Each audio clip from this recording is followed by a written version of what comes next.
Hello বন্ধুরা, তোমরা কেমন আছো? আজ আমি তোমাদের শিখাবো কারক। কারক কাকে বলে এবং কারকের সংজ্ঞা, এটা আমি তোমাদের শিখাবো। চলো তাহলে শুরু করছি।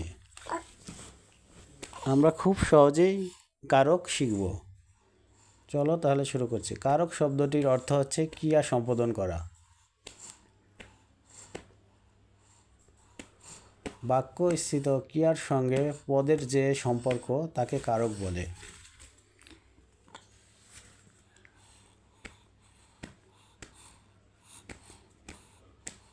কারক 6 প্রকার। কারককে 6 ভাগে ভাগ করা যায়: কর্তৃকারক, কর্মকারক, করণকারক, সম্পাদনকারক, অপাদানকারক, অধিকরণকারক। একটি বাক্য দ্বারাই সম্পূর্ণ কারক আমরা সম্পাদন করব। রাজা তার কোষাগার থেকে প্রতিদিন চাকরদের দ্বারায় প্রজাদের অর্থ বিলি করেন। আমরা এই বাক্যটি দ্বারাই সম্পূর্ণ কারক সম্পাদন করব। কর্তৃকারক, কর্মকারক, করণকারক, সম্পাদনকারক, অপাদানকারক, অধিকরণকারক।